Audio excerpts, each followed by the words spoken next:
El susurro de las hojas parece el de las faldas de seda de una mujer que se mueve furtivamente. Y cuando tiemblan las ramas y caen las hojas desparramándose, bien pudiera creerse que es el eco de precipitados pasos femeninos. Y aquellas marcas del camino parecen hechas por unos zapatos de tacón alto.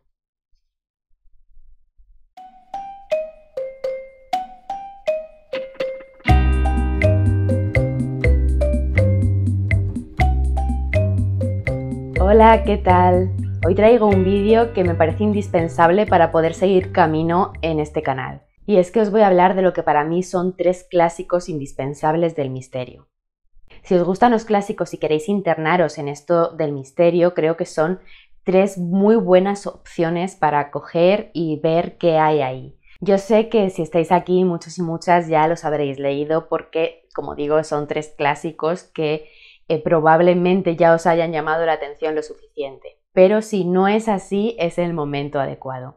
De hecho, para mí lo fue con uno de ellos. Uno yo no lo había leído hasta aproximadamente el año pasado y fue un gran descubrimiento y la verdad es que me dio mucha pena no haberlo descubierto antes, pero por otro lado lo disfruté tanto que también agradecí el tener todavía esas maravillas que descubrir.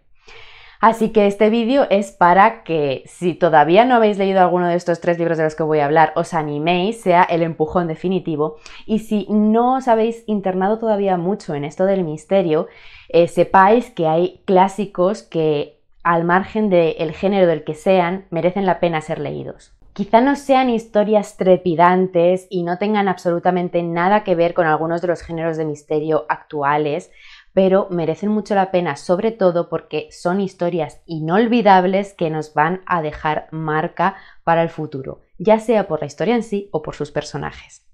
Y bueno, vamos a ello. El primero del que os quiero hablar, ya lo sabréis porque os acabo de leer en la intro una frase maravillosa de las muchas que tiene este libro, y es Rebeca, de Daphne du Maurier. Este es el que digo que yo no había leído hasta hace bien poquito y no entiendo por qué, cómo se me había escapado esta joya maravillosa. Obviamente esta obra es mucho más conocida por su adaptación cinematográfica, o al menos una de ellas, que es la que hizo Hitchcock, y desde luego es una película que merece muchísimo la pena y también es una gran obra, pero no es original, está adaptada de este libro y creo que merece muchísimo la pena leer el libro antes de ver la película si todavía tenéis oportunidad. Si ya habéis visto la película, no importa, creo que aún así merece mucho la pena leer el libro porque aporta una perspectiva diferente, la narración es maravillosa, es sublime. Y además el final de Hitchcock cambia un poquito respecto al del libro, así que aún así tenéis algo que descubrir. Hablando de adaptaciones, últimamente ha estado mucho más en boca de la gente porque Netflix ha estrenado recientemente una adaptación también a película de esta historia, que sinceramente yo vi y me decepcionó muchísimo.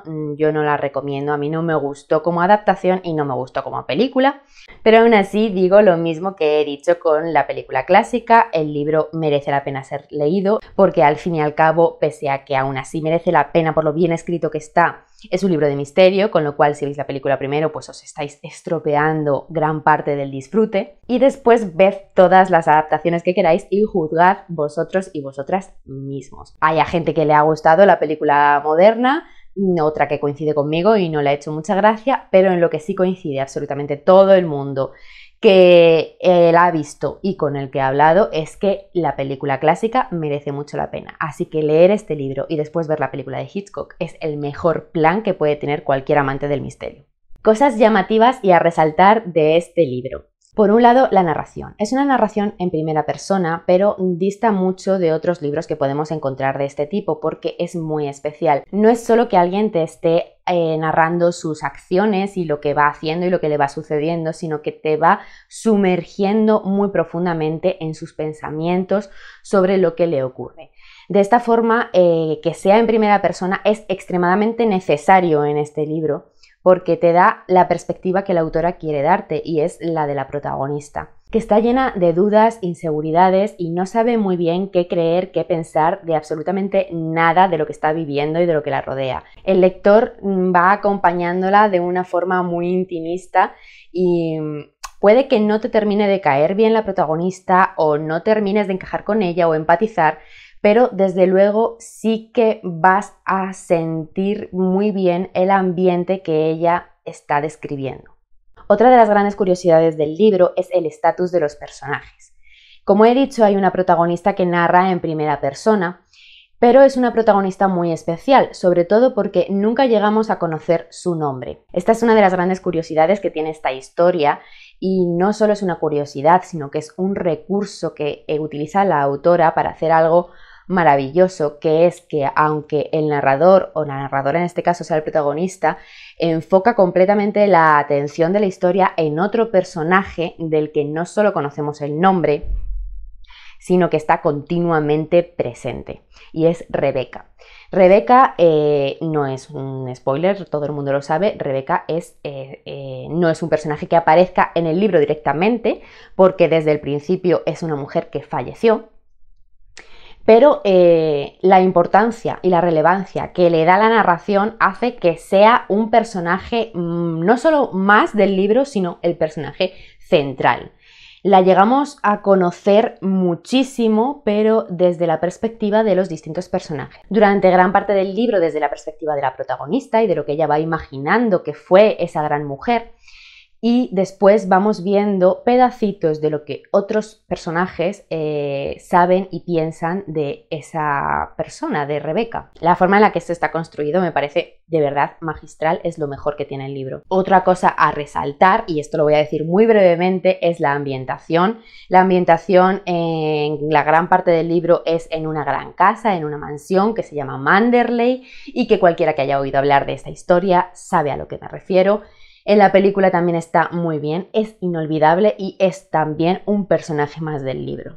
Este libro tiene un villano, queráis entrecomillarlo o no, que también es inolvidable, es la señora Danvers, y de verdad que es un personaje que sea quien lea la historia le va a impactar y la va a recordar. Y no quiero decir nada más de este personaje más que es una gran mujer de la literatura y hay que conocerla. Y ya para terminar, hay que decir que aunque es un libro muy a fuego lento, llega un punto en el que estás curiosamente enganchado, ¿vale? Porque es verdad que mucha gente al empezar este libro pues empieza de una manera y desde un punto y desde una perspectiva, como digo, de la protagonista, que puede que se le haga pues igual demasiado lento o más bien que no sepa muy bien hacia dónde le están dirigiendo. Pero de verdad que recomiendo que te dejes llevar, confíes en Daphne y ya está. Fluyas con la narración, que te lleve a donde quiera y que no fuerces. Porque una vez que haces eso, te vas a ver tan embebido por la historia que de verdad te vas a enganchar sin saber muy bien por qué. Y va a llegar un momento en que realmente entiendas por qué estabas enganchada. En ese momento van a empezar a descubrirse un montón de cosas, va a haber un montón de giros, va a haber un montón de plot twists y vas a llegar a un final maravilloso y apoteósico que, como poco, algo te va a hacer sentir. Si no lo has leído, tienes que leerlo ya. El siguiente clásico que creo que es necesario leer para saber de qué hablamos cuando hablamos de esto del misterio, obviamente, es uno de los libros de la gran Agatha Christie. Quería traer aquí uno de los grandes títulos clásicos de la autora, que yo creo que es el título ideal para conocerla, que si alguien no ha leído nunca Agatha Christie, le recomiendo fervientemente que empiece por este título, porque le va a hacer una idea muy exacta de por qué la gente la quiere y además va a ser un signo muy claro de si te gusta la autora o no. Si no te gusta este título, bueno, puedes intentar con algún otro, pero entonces te recomendaría algunos muy específicos. Si te gusta, bienvenido, eres del club. El libro del que os hablo es 10 negritos, que yo tengo esta edición antigua, que la verdad me gusta mucho y no quería perder la oportunidad de volverla a sacar por aquí. Pero bueno, os voy a dejar una fotito de una moderna porque hay ediciones de estos últimos años que están muy chulas, aunque es el típico libro que también podéis encontrar de segunda mano en bibliotecas y absolutamente por todas partes. No hay mucho que decir sobre este título, todo el mundo sabe que es un clásico, pero es verdad que a veces puedes saber que si quieres probar estos clásicos del misterio tienes que leer a Agatha Christie, pero no estés segura de por dónde empezar. Pues yo te recomiendo fervientemente que empieces por 10 negritos por dos motivos principales. Uno, vas a conocer a la autora sin estar sesgada por ninguno de sus grandes personajes, principalmente uno, es decir, Poirot. En este libro no aparece Poirot, es un libro autoconclusivo, entre comillas, quiere decir que no corresponde a la colección de ninguno de sus personajes recurrentes. Entonces es una historia muy cerrada e impactante por sí sola, por la historia en sí misma más que por los personajes, y creo que esa es una buena manera de conocer el estilo de la autora y el tipo de historias que crea. Y punto número 2, creo que es una de las historias de Agatha Christie que más engancha y que más plot twist en el sentido moderno de la palabra tiene.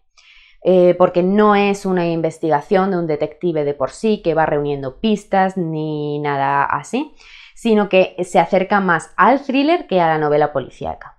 Creo que eso es llamativo y que os va a tener enganchados de una forma que os va a permitir entender cuál es ese feeling que sentimos muchos con la autora.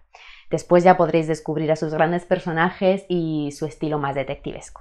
Además, decir que me parece importante este título porque usa uno de los recursos más famosos de Agatha Christie, que utilizan también otros muchos clásicos y otros muchos autores del misterio, que es el misterio en sitio cerrado. En este caso no es de habitación cerrada, pero están las bases de ese cliché ahí porque se desarrolla en una isla de donde no pueden salir, y en esa isla hay una casa donde están alojados nuestros protagonistas.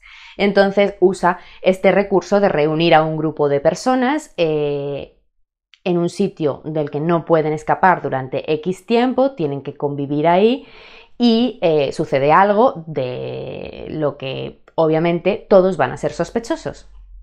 Es la premisa, es una premisa clásica, ahora no es nada nuevo, pero hay que entender que en su momento fue una cosa que se puso muy de moda y que impactaba más por ser más original. Es un recurso que la autora utiliza con variaciones en casi todos de sus libros y que si lo amas vas a estar dentrísimo. Y vamos ya con el tercer libro que quiero sacar aquí como indispensable del misterio, un clásico indiscutible también, y sí, podéis imaginaros que tenía que aparecer Sherlock Holmes. Esto es una obviedad, no creo que haga tampoco mucha falta decir por qué incluyo esto aquí. Creo que todos podréis estar de acuerdo conmigo en que es un clásico indispensable del misterio, pero sí que quería recomendar especialmente un título. Tampoco os sorprenderá si habéis visto mis vídeos anteriores porque aparecía en la batalla de libros favoritos, pero quería comentar un poquito más por qué me parece que ese es el mejor título para conocer a los clásicos del misterio o a Sherlock Holmes o a Conan Doyle. El título que yo recomiendo es El signo de los cuatro. Requiere un poquito de explicación porque no es el primero de la colección. El primer libro que tendrías que leer si quieres leer cronológicamente a Sherlock es Estudio en Escarlata. El segundo es El signo de los cuatro. Vaya por delante que yo soy de esas lectoras que sí que da mucha importancia al orden de los libros, aunque sean meras colecciones sin una trama que hile realmente. Pero sí que me gusta leer las cosas por orden o cronológico de historia o de publicación. Normalmente yo me decanto por orden de publicación. Pero hay algunas excepciones. Una de ellas es precisamente Sherlock Holmes, porque no creo que todos sean igual de representativos de lo que es Sherlock. Y si tú te aproximas queriendo meter un poquito el pie dentro del agua para probar, no creo que Estudio en Escarlata sea esa historia que te va a agarrar y te vaya a atraer a querer leer más. Me explico. Para los que ya amamos a Sherlock y para los que sabemos cuál es el estilo de escritura, obviamente Estudio en Escarlata es un obligado. Lo más interesante que tiene es que es la historia en la que Sherlock conoce a Watson y empiezan a vivir juntos y a colaborar en la resolución de esos misterios. Pero sin embargo el misterio en sí es bastante peculiar y tiene un ritmo un poco extraño y cortante, ya que hay una parte que se desarrolla en la actualidad y hay otra parte de la novela muy larga que se va hacia atrás para contarte de dónde proceden los personajes que están inmiscuidos en el crimen que ha sucedido. A mi modo de ver, eso hace que el libro sea un pelín más denso, corta un poco la historia y me parece que se pierde el interés en algunos momentos. Además de que prácticamente la mitad del libro, como digo, está en el pasado y ni siquiera aparecen Sherlock y Watson. Dicho eso, si ya habéis conocido a Sherlock con cualquiera de otros de sus libros y os gusta, os recomiendo mucho que vayáis para atrás y leáis Estudio en Escarlata, porque es muy guay ver cómo se conocen. Pero no nos vamos a engañar, todo el mundo conocemos a Sherlock, tampoco es que necesitemos muchísimo una presentación del personaje porque ya sabemos lo que hay, y esta primera novela tampoco nos va a aportar nada muy nuevo, aparte de la curiosidad y la diversión de ver por primera vez estos dos personajes por escrito. Sabiendo lo mínimo sobre Sherlock, podemos tranquilamente meternos en alguna de las novelas que van después, como es El signo de los cuatro o El perro de los Baskerville. Son novelas en las que prácticamente no hay continuidad. Es verdad que hay un pelín de continuidad en los personajes principales, pero insisto, ya lo conocéis, ya conocéis a esos personajes, tampoco hay nada nuevo. Y sin embargo, El signo de los cuatro creo que es una historia de detectives mucho más al uso, mucho más adaptada a la modernidad y que engancha mucho más. Es más lineal, no da saltos temporales que te descoloquen y durante toda la historia los protagonistas son Sherlock y Watson. Creo que eso te atrapa más y probablemente si quieres conocer a Sherlock por escrito sea lo que estás buscando. El misterio en cuestión además es uno de los que a mí más me gustan de Sherlock porque es un proceso detectivesco al uso y que vas acompañándoles muy bien a lo largo de todo y además empiezan a salir recursos y personajes que todos conocemos y son famosos, y en la batalla de libros favoritos ya mencionaba que Basil el Ratón superdetective de Disney está basado en esta historia del signo de los cuatro. Entonces, si habéis tenido la infancia que tuve yo, pues seguramente reconoceréis muchas cosas que aparecían en la película y que os hará, por lo menos, sacar una sonrisa. Dos alertas importantes si vais a leer por primera vez los libros de Sherlock Holmes y tenéis referencias de él en películas u otras cosas. Creo que es necesario saber que lo que vas a encontrar son libros escritos por un señor de otra época que está construyendo un personaje que no está hecho especialmente para hacerse querer. Y con esto llamo la atención sobre todo sobre dos cosas, que es que el personaje de Sherlock es bastante machista y vamos a encontrar pues algunas joyas que nos hagan torcer el morro, y además en muchos de ellos también pues deja un poquito un halo de cierto racismo. Son cosas que están metidas relativamente delicado porque al final están metidas a través de un personaje que está hecho para ser un poco odioso, aunque luego pues toda la fama y las adaptaciones que ha tenido haya hecho que le queramos, pero el personaje en sí de Sherlock es odioso. Entonces, bueno, pues puedes interpretarlo desde ese punto de vista porque además es verdad que está Watson al lado que pone el contrapunto a todas estas disonancias y te hace poder leer agradablemente algunas de estas cosas. Por otra parte, la ambientación en Londres del signo de los cuatro es una de las mejores. Si quieres esa ambientación del Londres victoriano, es uno de los mejores títulos para meterte porque van correteando todo el rato por Londres durante toda la novela. Eso hace que sea uno de los más atractivos si te gusta como a mí esa época y esa ambientación. Como punto final, decir que además a mí me gusta mucho ese libro porque es el primero en el que se habla abiertamente de el consumo de drogas de Sherlock Holmes. Creo que es un punto muy curioso y tiene algunas frases que te dejan cao. Concretamente el final de esta novela, el último párrafo del signo de los cuatro, a mí me encanta porque creo que es magistral y te deja planchado y un poco revuelto. Es otra forma de conocer al personaje más profundo y más oscuro del que muchas veces conocemos a través de adaptaciones a la pantalla. Pues hasta aquí ha sido el vídeo. Esos son los 3 clásicos del misterio que quería empezar recomendando porque creo que es indispensable para cualquiera que le guste el género pasar por ellos. Son 3 libros con los que se puede reclamar ese huequito que se merecen entre los clásicos, los libros de misterio, y además creo que casi cualquiera los puede disfrutar muchísimo. Si ya los habéis leído, me encantará saber por abajo cuál es vuestro favorito, si os gustan estos autores, si os gustan más otros títulos de estos autores, cuál es vuestro libro favorito de Sherlock, cuál es vuestro libro favorito de Agatha, ¿habéis leído a Daphne? Y nada, charlamos un poquito porque a mí siempre me gusta saber qué pensáis de estos libros tan clásicos que yo adoro, pero entiendo que igual pues no todo el mundo tiene la misma opinión. Si no los habéis leído y os ha llamado alguno, os animáis a leerlo, me encantará saber por cuál os vais a decidir y cuál es vuestra experiencia con ellos. Si os ha gustado el vídeo y os apetece quedaros por aquí, os agradecería muchísimo que os suscribierais, podéis hacerlo dando directamente a la cabecita. Os recuerdo que también tengo otras redes sociales, sobre todo Instagram, que es donde estoy prácticamente a diario. Os lo dejo por aquí, se llama igual que la cuenta, Evita Lecturitas. Y si no los habéis visto, pues podéis pasaros por los vídeos que he colgado estas semanas pasadas hablando de un montonazo de libros. ¡Chao!